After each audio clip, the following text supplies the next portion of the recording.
বিসমিল্লাহির রহমানির রহিম। সকল প্রশংসা আল্লাহর, সকল ক্ষমতার মালিক আল্লাহ মহান। আসসালামু আলাইকুম আমার প্রাণ প্রিয় সকল আপনজন, কেমন আছেন? আল্লাহর নামে কাজ শুরু করলাম। আমি আমার আল্লাহর ঘরে সালাম ও দোয়া পৌঁছে দিলাম। আমার প্রিয় নবীজি রওজা মোবারকে সালাম ও দোয়া পৌঁছে দিলাম। হযরত শাহজালাল শাহপরাণে সালাম ও দোয়া পৌঁছে দিলাম। আজমির শরীফে সালাম ও দোয়া পৌঁছে দিলাম। মাইজবান্ডার শরীফে সালাম ও দোয়া পৌঁছে দিলাম। আল্লাহ আপনি নামাজ রোজা ইবাদত বন্দেগী কবুল আর মঞ্জুর করে নেন, আমিন। হজ মোবারকবাদ, অগ্রিম ঈদের শুভেচ্ছা। আমি আপনাদেরই কান্তা আপা। আসলে আমার এই প্রফেশনটা সম্পর্কে আপনাদের একটু তথ্য দিচ্ছি। আমাদের এই প্রফেশনটা হচ্ছে বিয়ে শাদীর একটা মাধ্যম, প্ল্যাটফর্ম। এখানে আপনারা পাত্র-পাত্রীর রেডি অবস্থায় অসংখ্য পাত্র-পাত্রীর সন্ধান পেয়ে যাচ্ছেন, যে সন্ধান নিয়ে আপনারা বিবাহর ব্যবস্থা করতে পারবেন। আমাদের অফিসের ঠিকানাটা বলে দিচ্ছি। House number ৮, block B, main road, Banasree, Rampura, lifted 2। WhatsApp নাম্বারগুলি বলে দিচ্ছি: 01971860261। আরেকটি কথা, এটাই আমার একটা ফেসবুক আইডি, আর কোনো আইডি নাই। এখানে হয়তো আমি আমার মানে এই রঙিন জীবন, এটাতে একটু ছবি দিলাম, কারোর সাথে দেখা হলো ছবি দিলাম। এটা জাস্ট একটা একটা নিজের ভালো লাগার জন্য। এটা মানুষে অনেক সময় অনেক কিছু বানিয়ে ফেলে। অনেক সময় মিথ্যা কাল্পনিক গল্পের কারণে একটা মানুষের জীবন নষ্ট হয়ে যায়।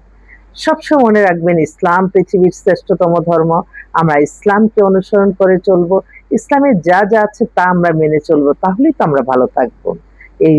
আজকে হজের দিন, হজ মোবারকবাদ জানাচ্ছি এবং অগ্রিম ঈদের শুভেচ্ছা জানাচ্ছি। পাশাপাশি এই ঈদুল আজহা হচ্ছে ত্যাগের ত্যাগের মাধ্যমে আমরা কিন্তু নতুন করে আবার জীবনযাপন করি। ঈদ মানে আনন্দ, ঈদ মানে খুশি। কোরবানি ঈদ আমাদের ভিতরে যে পশুত্বটা, আমাদের ভিতরে যে লোভ, অহংকার, হিংসা, এগুলি কিন্তু শেষ হয়ে যায়। নতুনভাবে আমরা আবার পথ চলা শুরু করি। তো কোরবানি আল্লাহ দেওয়ার তৌফিক দান করুক। কোরবানি আল্লাহ কবুল আর মঞ্জুর করে নেন। তবে হ্যাঁ, বাংলাদেশে বেশ আম কিছুদিন ধরেই গরুর মাংসটা সবার কাছে খুব প্রিয় হয়ে গেছে। কিন্তু এটা আবার সবাই খেতে পাচ্ছে না। এটার দাম এত আকাশচম্বী। তো এটা একটু, যেখানে আমি মনে করি যেখানে বেশি এভেইলেবল সবকিছু থাকবে, সেখানে সবাই স্বাচ্ছন্দ্য বোধ করবে।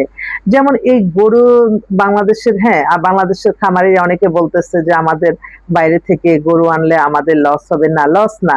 মানুষ যত আমদানি হবে ততই কিন্তু রপ্তানি হবে, এবং যত মানুষ কিনবে অল্প লাভ করেন না আপনারা। এত বেশি লাভের কারণে হয়তো গরিব অসহায় মানুষগুলি পুষ্টি থেকে দূরে থাকে।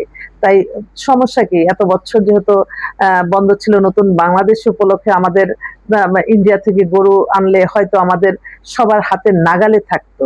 গরিব মিসকিনরাও পেত, সবাই কোরবানি দিত। এবং এটা এটা কিন্তু কোনো, এটা হালাল। এটা হালাল ভাবে জীবনযাপনের নামই তো মানুষ। কেন আমরা বেহালাল ভাবে কোনো কিছু আমরা করে আমরা ইয়ে করব? আরেকটা কথা, আমরা কিন্তু সরকার যে আসে, সরকারের কাছে আমরা অন্ন, বস্ত্র, বাসস্থান, চিকিৎসা, এই মৌলিক অধিকারগুলি যাতে আমাদের পূরণ হয়। কিন্তু খাদ্যও কিন্তু অনেক বড় একটা ব্যাপার, পুষ্টির একটা ব্যাপার থাকে। হয়তো গরিব অসহায় মানুষ আপনার ১ কেজি গরুর মাংস কিনে খেতে পারে না। এটাও একটু চিন্তা ভাবনার ব্যাপার। আর আমার এই ফেসবুকের মাধ্যমে সবাইকে একটাই অনুরোধ, যারা অনেক অতি উৎসাহিত হয়ে আপনারা গ্রামে গঞ্জে যারা যাচ্ছেন, তারা নিজেদের জানমাল নিজেদের রক্ষা করতে হবে।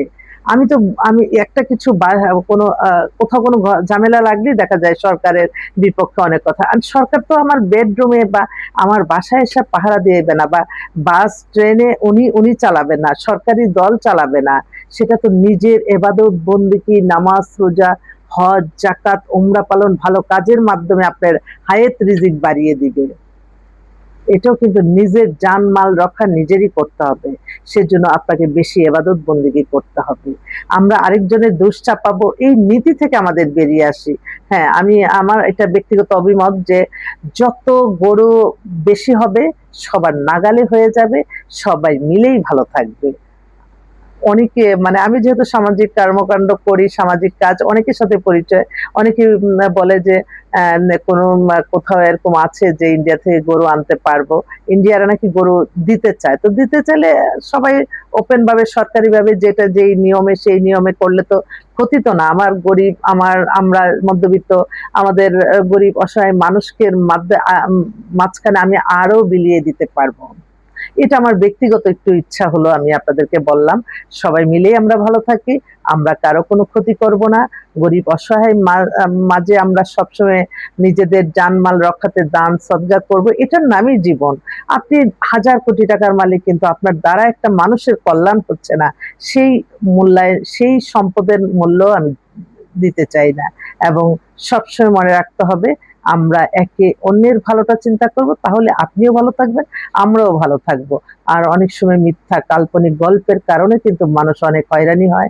এগুলির জন্য আল্লাহর কাছে জবাবদিহিতা করতে হবে। আমি আমার ব্যক্তিগত একটা ব্যাপার আমি হয়তো আপনাদের কাছে মাঝে কেন বললাম, কারণ আমি তো পাবলিক ফাংশন করি। একেকটা মানুষের চরিত্র একেক রকম, একেকটা মানুষের চিন্তাধারা একেক রকম।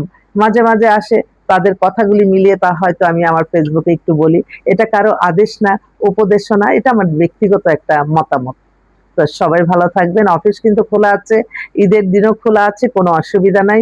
আপনারা চলে আসবেন। আসসালামু আলাইকুম। আবারও অগ্রিম ঈদ মোবারক।